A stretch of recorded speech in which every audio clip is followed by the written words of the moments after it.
Jafar express को hijack किया गया बीएलए की तरफ से। बहुत सी खबरें सामने आई, लेकिन बहुत बड़ी बड़ी खबरें अब सामने आ रही हैं। एनी शाहिदीन जो उस वाकये में मौजूद थे, जिन्होंने वो सारा सीन देखा, सारी सिचुएशन देखी, ट्रेन में मौजूद थे, उन्होंने आके इंटरव्यू में क्या चीजें बोली, ये सब आपको इस वीडियो में बताएंगे। पाकिस्तान ब्रॉडकास्टिंग के जो मिनिस्टर हैं तारड़, उनका ये कहना है कि इंडियन मीडिया इसके ऊपर प्रोपेगेंडा कर रहा है। मुल्क से बाहर बैठे जो कई मीडिया पर्सनैलिटीज हैं, उन्होंने इस पे जो है वो इंडियन मीडिया का प्रोपेगेंडा आगे लेके चले। हमारे न्यूज़पेपर ये कह रहे हैं कि इंडिया इसमें इन्वॉल्व था। आखिर सोचने की बात है कि आपके मुल्क के लोग आपके खिलाफ बंदूकें क्यों उठाते हैं, आपके लोग क्यों अपने लोगों को मार रहे हैं, क्यों वो ट्रेन हाईजैक कर रहे हैं, क्यों वो अपने लोगों को कत्ल कर रहे हैं। इस बात पे कोई नहीं सोच रहा। सोचने की बात तो ये होनी चाहिए ना कि क्यों आपका बंदा आप पे बंदूक उठा रहा है, क्यों आपके मुल्क का बंदा आपके मुल्क के बंदों को कत्ल कर रहा है, क्यों मुसलमान को कत्ल कर रहा है, वो कौन करवा रहा है और क्यों हो रहा है। ये इस बातें पे आज दिन तक कोई बात नहीं करता। ट्रेन हादसा हो जाता है, लोग हज़ारों की तादाद में शहीद हो जाते हैं, सैकड़ों की तादाद में शहीद हो जाते हैं, और बस ये जो है अपने सीट इंजॉय करते हैं, अपनी जो पॉलिटिक्स करते हैं और उस पर मजम्मत करते हैं। जब अटैक हुआ मौके पे मौजूद थे, 150-200 दूर थे। वो गाड़ियां मोटरसाइकिल नीचे लटा के अब गाड़ियों नीचे लेटे हैं, तो वहां से फायरिंग आ रही थी, कहीं वहां से फायरिंग आ रही थी, पता ही नहीं था कहाँ से गोलियां आ रही हैं। हम तो लेट गए थे वहां पे। जो ही एंटर हुआ है तो वो आग लगाने वाला बम था। अच्छा, फास्ट फॉरस पता नहीं क्या कहते हैं ये उसको, वो चल गया, वो जल गया। अचानक कहाँ से गया, एक रिंग थी। एक चीज कहूंगा कि पाकिस्तान के अंदर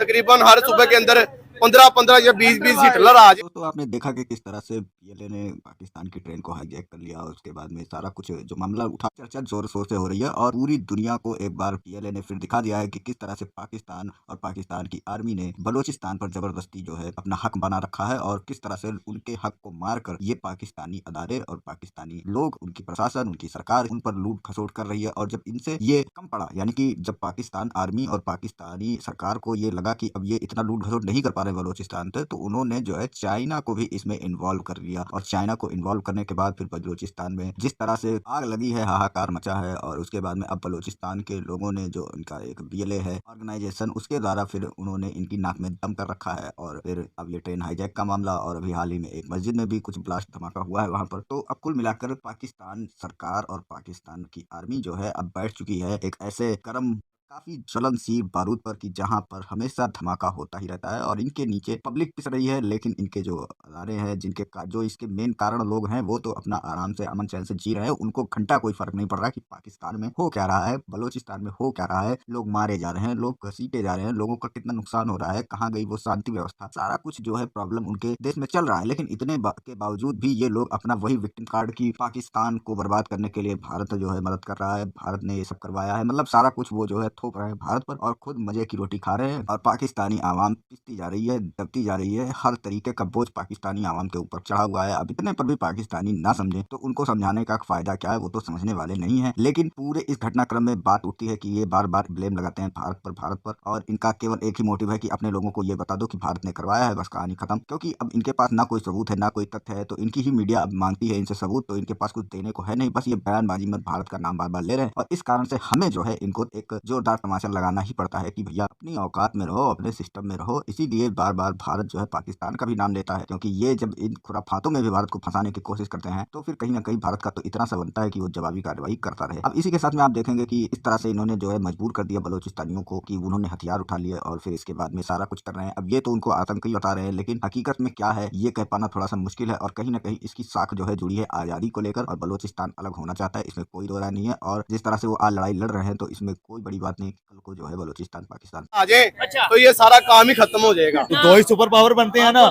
एक चाइना और अमेरिका। हम तो बीच में रगड़े जा रहे हैं। हमें तो ये समझ नहीं आती हमारी वो हुकूमत को कि हम अमेरिका के साथ खड़े हों या चाइना के साथ खड़े हों।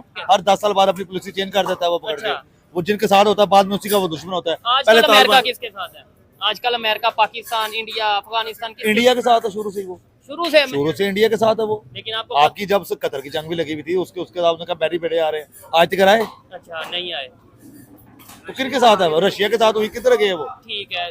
पाकिस्तान के मुश्किलात में हर गुजरते दिन के साथ जो है इजाफा हो रहा है। अभी हम जो है कोयटा ट्रेन हाईजैक के सदमे से बाहर नहीं आए थे कि आज जो है जनूबी वजीरिस्तान में जुम्मे की नमाज के वक्त मस्जिद में बॉम्ब ब्लास्ट होता है और इस दफ़ा जी है ब्लास्ट रिमोट कंट्रोल से किया जाता है। हम दहशत गर्दों को मारने के लिए कोयटा की तरफ भागते हैं तो ये जो है वजीरिस्तान में हमला करते हैं। हम वजीरिस्तान में इनको ख़त्म करने के लिए भागते हैं तो ये पंजाब में अटैक करते हैं। हम इनकी तरफ पंजाब में भागते हैं तो ये KPK का रुख कर लेते हैं। इनको मसला क्या है? आखिर जो दहशत गर्द है पाकिस्तान से क्या डिमांड करे? अगर इस वक्त हम अपनी पॉलिसीज़ की बात करें, दहशत गर्दी ख़त्म करने की बात करें तो इस वक्त सबसे बड़ा हमारा दोस्तों जो चैलेंज है वो पाकिस्तान को टेररिज्म से फ्री बनाना है। बलोचिस्तान का बहुत अफसोसनाक वाकया, आज मस्जिद का वाकया, फेस्टिवल है, रमज़ान है, लोग इस फेस्टिवल को मनाना चाहते हैं लेकिन जो दहशत गर्द है वो पाकिस्तान के खुल्ला दुश्मन है।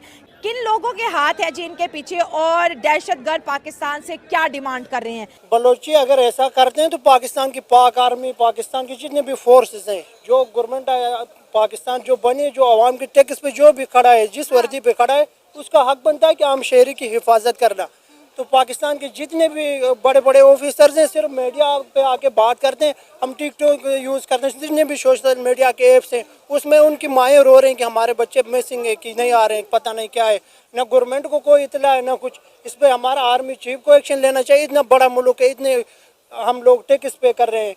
हम कहीं से एक गिलास पानी भी पीते हैं उसका भी टैक्स भर रहे हैं। हम अपना मुल्क बलोचिस्तान में अगर CPEC जो प्रोजेक्ट बनाया जा रहा है वो बलोचियों की खुशहाली के लिए बनाया जा रहा है ना? नहीं, बलोचियों की खुशहाली भी है तो उनके लिए मुसीबत भी है। अगर किसी के मुसीबत ऐसे है कि जैसे आपके गांव में कोई पैसा इन्वेस्ट करने के चक्कर में आता है, वहाँ पे आके आपके रिश्तेदार, आपके तमाम कारोबारी उनके लोगों को गायब करते हैं, किसी को मार देते हैं, किसी को किसी तरीके से हजारों तरीके से तंग करते हैं। उनमें बलोचियों कहा कि अब लापता बलोची है। बात दरअसल ये है कि ये हमारी हुकूमत को सोचना चाहिए। अभी जो जाफर एक्सप्रेस ट्रेन का वाक़या हुआ है इसमें मेरे गांव का कांस्टेबल शहीद हुआ है नईम, आज 6 बजे उसका जनाजा था। ये हमारे मुल्क में पहले काफ़ी अर्सा पहले ये वाक़यात होते रहे हैं, अभी दोबारा से फिर शुरू हो गए हैं। इस पर थोड़ा सा कंट्रोल होना चाहिए। एक जवान लड़का था मेरे गांव का नईम, और वो क्या उम्र थी उसकी एज थी 25 ईयर।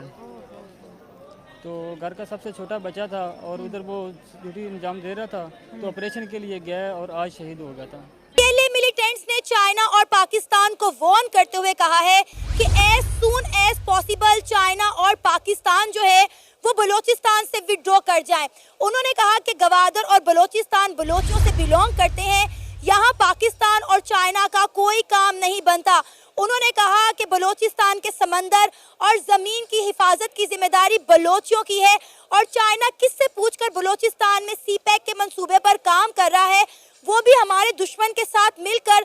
उन्होंने कहा कि अब ये हमारी जिम्मेदारी है, हमारा ये मंसूबा है, हमारा ये अज़्म है कि हम बलोचिस्तान के अंदर इस CPEC के मंसूबे को पूरी तरह से फ्लॉप करेंगे, फेल करेंगे। हम सबको मिलके बलोचिस्तान और पाकिस्तान क्या एक नहीं है तो एक ही, मगर इन्होंने बलोचियों ने अलग ही अपना एक मुल्क बनाया हुआ है। तो मगर आप सही कह रही हैं, एक ही मुल्क है ये, मगर उधर ज़्यादा दहशतगर्द हैं जो कि पाकिस्तान में आ जाते हैं उधर से, तो फिर इधर आके दहशतगर्दी करते हैं, फिर पाकिस्तानियों का भी नाम ख़राब होता है। तो इसलिए हम सबको मजम्मत करनी चाहिए। और खैर अगर देखा जाए तो जब हम छोटे से तब से हम दहशतगर्दी के खिलाफ लड़ रहे हैं। आज हम मार्केट में खड़े हैं, मुझे अपना बचपन याद है कि वक्त ऐसा था 10 लोग खड़े नहीं हो सकते थे लाहौर में, कि इतना ज़्यादा जो है एरिया हमारा सेंसिटिव करार दे दिया गया। तब से हम जो है दहशतगर्दों को मारने के खात्मे में लगे हुए हैं, लेकिन आज तक जो है वो ऑपरेशन सक्सेसफुल नहीं हो रहा। असल में दहशतगर्द ऐसे हैं कि आप उनको पकड़ ही नहीं सकते।